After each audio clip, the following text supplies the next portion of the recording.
بونجور دوستوں، فرینچ سیکھنے کے سفر میں سب سے زیادہ کنفیوز کرنے والے دو چھوٹے لفظ ہیں وائی، جسے ہم ای کی آواز میں پڑھیں گے، اور آں، لیکن آج کی اس ویڈیو کے بعد آپ انہیں بنا کسی غلطی کے استعمال کر سکیں گے۔ آج ہم بالکل آسان اردو مثالوں کے ساتھ سمجھیں گے کہ ان دونوں پروناؤنس کو کب اور کیسے استعمال کرنا ہے۔ اگر آپ چینل پر نئے ہیں تو سبسکرائب ضرور کر لیں۔ سب سے پہلے سمجھتے ہیں کہ پروناؤن ہوتا کیا ہے۔ پروناؤن کا مطلب ہے وہ لفظ جو کسی ناؤن کی جگہ استعمال ہو تاکہ ہمیں بار بار وہ نام نہ لینا پڑے۔ انگلش میں جیسے ہم دیر، اٹ یا سم بولتے ہیں، بالکل ویسے ہی فرینچ میں ہم وائی اور آں کا استعمال کرتے ہیں تاکہ ہماری بات چیت مختصر اور نیچرل لگے۔ چلیے پہلے بات کرتے ہیں وائی کی، جس کی آواز نکلتی ہے ای۔ اس کا سب سے پہلا اور آسان کام ہے کسی جگہ پلیس کو ریپلیس کرنا۔ جب بھی کسی جملے میں پریپوزیشن آ کے بعد کسی جگہ کا نام آئے تو ہم اس پوری جگہ کو ہٹا کر وائی یعنی ای لگا دیتے ہیں۔ جیسے اگر کوئی آپ سے پوچھے تو وا آ پاغی، تو آپ بار بار پیرس بولنے کے بجائے کہہ سکتے ہیں وی جی وے، یعنی ہاں میں وہاں جا رہا ہوں۔ یہاں وائی نے آ پاغی کی جگہ لے لی۔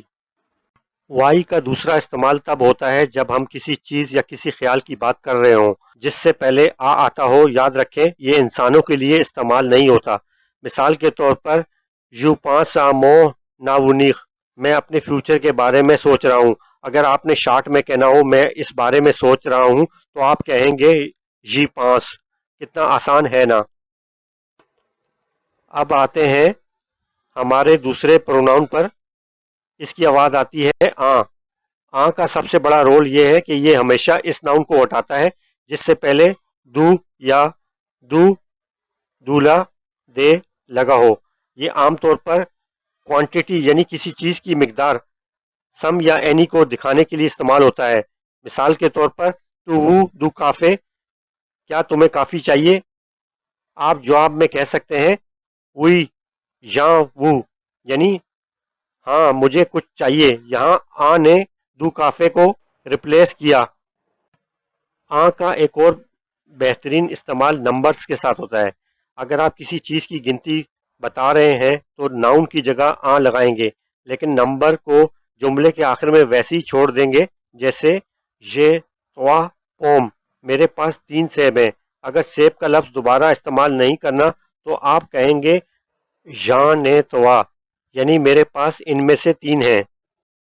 اب ایک بہت ضروری بات، ان دونوں کو جملے میں رکھنا کہاں ہے۔ انگلش میں ہم دیر یا سم جملے کے آخر میں لگاتے ہیں، لیکن فرینچ میں وائی اور آں ہمیشہ ورب سے بالکل پہلے آتے ہیں۔ جیسے یو وے سے پہلے وائی لگا تو بنا جی وے، اور یو اے سے پہلے آں لگا تو واول کی وجہ سے بنا ژان نے۔ چلیے جلدی سے ایک دفعہ ریوائز کر لیتے ہیں تاکہ کوئی کنفیوژن نہ رہے۔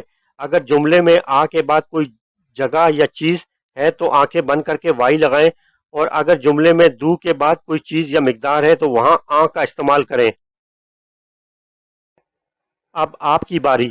اسکرین پر دیے گئے اس سوال کا جواب مجھے کمنٹ سیکشن میں بتائیں۔ تو آ دے فغیخ، اس کا صحیح شارٹ آنسر کیا ہوگا؟ آپشن اے یا آپشن بی؟ اپنا جواب کمنٹ کریں۔ اگر ویڈیو پسند آئی تو اسے لائک کریں، دوستوں کے ساتھ شیئر کریں، اور مزید آسان فرینچ سیکھنے کے لیے چینل کو سبسکرائب کریں۔ ملتے ہیں اگلی ویڈیو میں، تب تک کے لیے او گو واخ۔